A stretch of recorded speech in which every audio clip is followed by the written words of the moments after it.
Okay, so we're now currently on the trade plan for July 2 and possible po na hanggang July 6, which is as we all know, it's a non-farm payroll on the first week of the month. That will be on the Friday, July 6.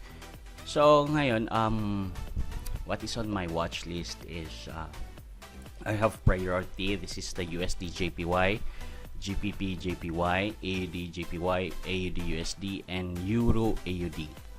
Then of course po, I put it here. Ito yung pinakauna kasi ito po yung 1R, no? And then it is a divergent head and shoulders. So without further explaining what is divergent head and shoulders, this is where we have consistently win for 4 weeks in a row. Last week was not favorable sa atin ang ating trade, but it doesn't mean that the system did not work. It still did work, only is my consistency of following, no? So I have to make it in details. I shorten the list that the market should do before I will take a trade. Like for example, in USD JPY, I put here the time frame, of course. So if this is where I find the divergent. So pag nakikita mo to, USD JPY in 1R tapos divergence sa 1R, that means this is a prio. Kasi po, our time frame for trading talaga using the head and shoulders is on 1R. So kaya po siya naging prio.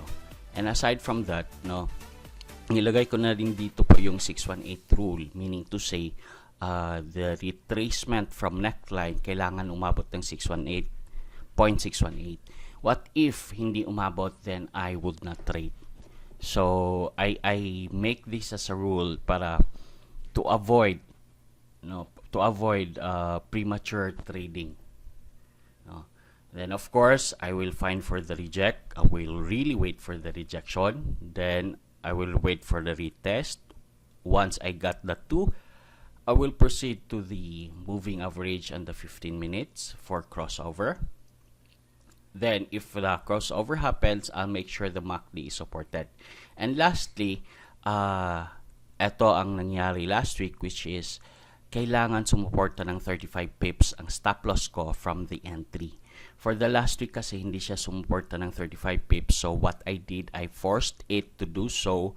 So medyo it was, now although it's still a favorable trade, pero naabutan talaga ng katakot-takot na time to reach, no? So I lost a lot of time, I lost a lot of opportunity for that.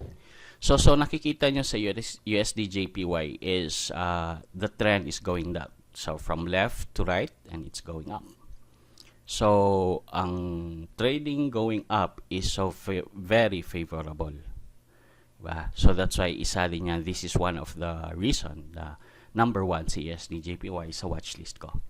The next will be the JBP JPY, and yes, this is on a 4 hours chart. And divergent din siya, as you could see on that. Then nasa neckline pa lang, so meaning to say I'm still waiting na aabot na siya ng 618, no? And that also goes to AUD JPY. It's still divergent and favorable na naman ang going down, but since nagkaroon siya ng matagalang consolidation dito, kaya nasa pangatlo siya sa priority ko, no? And for AUD USD, ito naman po, this is wala itong divergent, ba?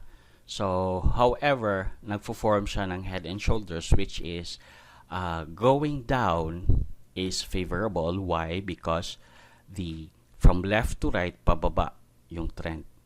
And aside from that, kung titingnan nyo to, may nakikita kayong pin bar on 1 hour time frame. Mayroong pin bar dyan. So yan yung mga candlesticks na isa sa tinitingnan natin na magandang signs, no, for entry.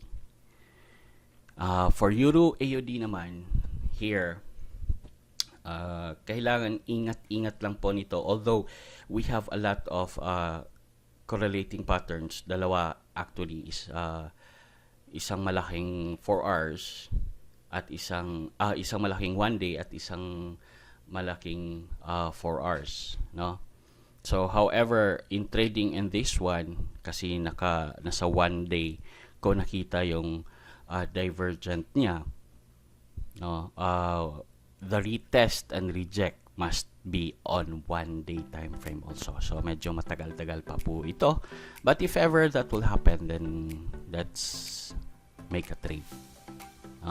So ingat-ingat lang po nito, although napakaganda niya, pero eto nga maraming nadadali sa mga ganitong sistema. Then the naas, yung iba na is non-priority po, pero mga potential din siya. So what do you expect for next week? No, maaring ang mangyayari is hindi niya matutuloy. There are a lot of times na hindi matutuloy na magpo-form yung right shoulder, which is nadi-detect po yan sa ating crossover and MACD support. Then minsan naman hindi siya bumabalik, nagre-retest ng 618 rule, so hindi pumapasa. However, by doing this, ang ginagawa natin is we are waiting for the market, nor hindi tayo yung we're chasing for the market, we're chasing for the price. No, we are waiting for the exact moment, exact price actions, the exact price na tayo mag-trade. So if you do have questions, no, you could comment on this video or you could comment on this blog. So just to remind you guys, I'll make a point na nilalagay ko dito sa blog ko. This is fxact.blogspot.com, yung mga trade plan ko for the week. So dito nyo makikita, and of course the explanation will be on video also. Gumagawa din ako ng video. So if you who have further questions regarding this, or gusto nyong sumabay, you better comment on my YouTube or on this blog, and send me your phone number and I will text you if ever panahon na mag-trade, no, sa mga watch list natin. Yun lang po, maraming salamat, and that's for July 2 to July 6.